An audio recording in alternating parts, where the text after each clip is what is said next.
All right, guys, Joe's doing 1 minute rounds of with the straps here. Normally, y'all may know I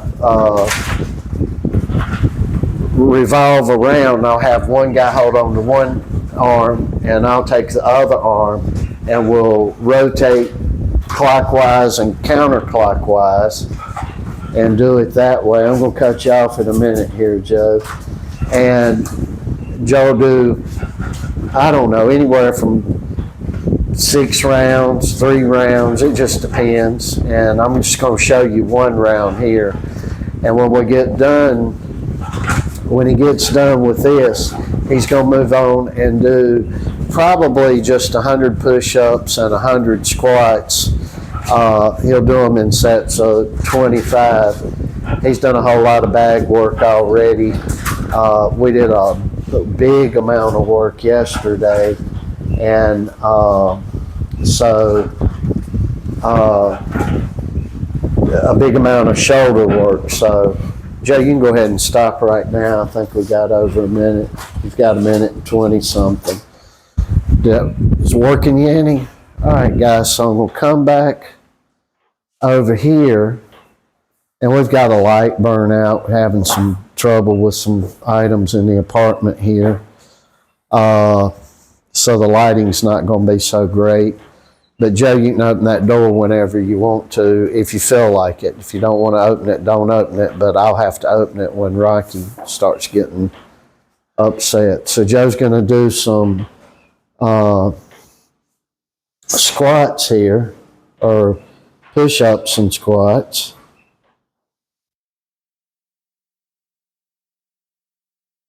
He's just going to do about 100. He did a big workout yesterday. I filmed it, but we had a lot of music coming through. It was up at the gym, and I'm just going to show you here. I'm going to keep the video pointed like it is. You can see he's doing the work.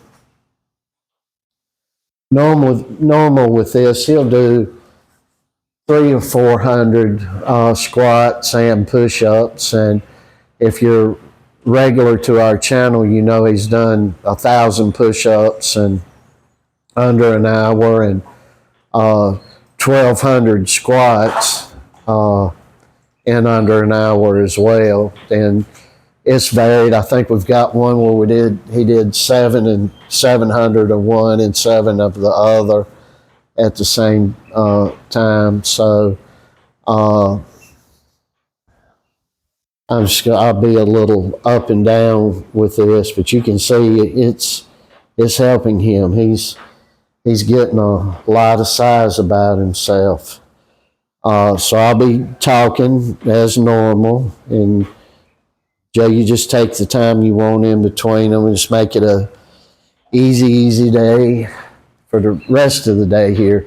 He's already done multiple rounds of a lot, actually, about 12 or 13 rounds of reflex bag work, and we showed little shorts of what he does there. And this will be an easy day here. So I want to talk to you a little bit while he's doing this, talk about the Carmelo Anthony thing. If you don't know, the little 17-year-old black kid killed a little 17-year-old white kid. And I don't want to draw racism into that, but it seems to be the story of the day in the U.S. right now, and it's very sad. It's sad for the little white kid that got unalived, and sad for the black kid that did it. But I'm going to talk to you in an aspect that nobody's talking to you about something like this. So this is especially to you as a young man, a teenager, a younger teen, an older teen, or even if you're over 21 and believe you're a man. And especially to all the dads out there. If you a daddy, you better get up and do your job. You got a boy in this world today.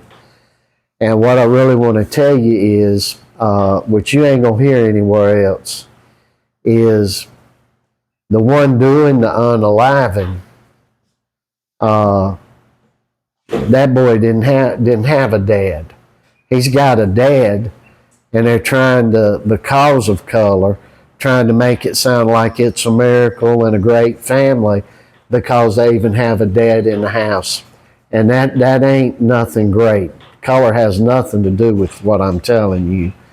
You can have 10 dads in the house, but if you ain't got a man dad in the house, and you're a young fella and ain't got a real daddy to go to, what ends up happening is you snap off at the drop of a feather, and you get all effeminate, and you're all emotional.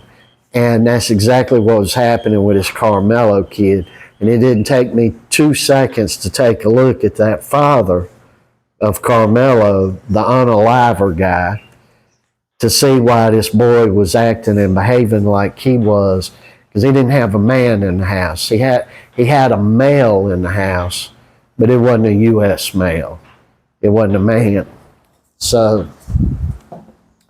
we always talk about these things and manning up and being a man. You want me to come back with it some more? And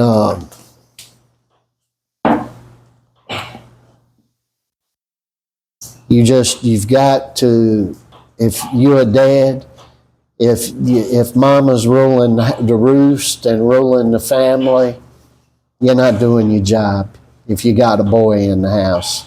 You ain't doing the job if you just got a girl in the house, because girls don't need to be raised thinking that good old mama's supposed to be the leader and the functioner and the wherewithal about everything. There's a reason why a dad is a dad, and there's a reason why a mom is a mom.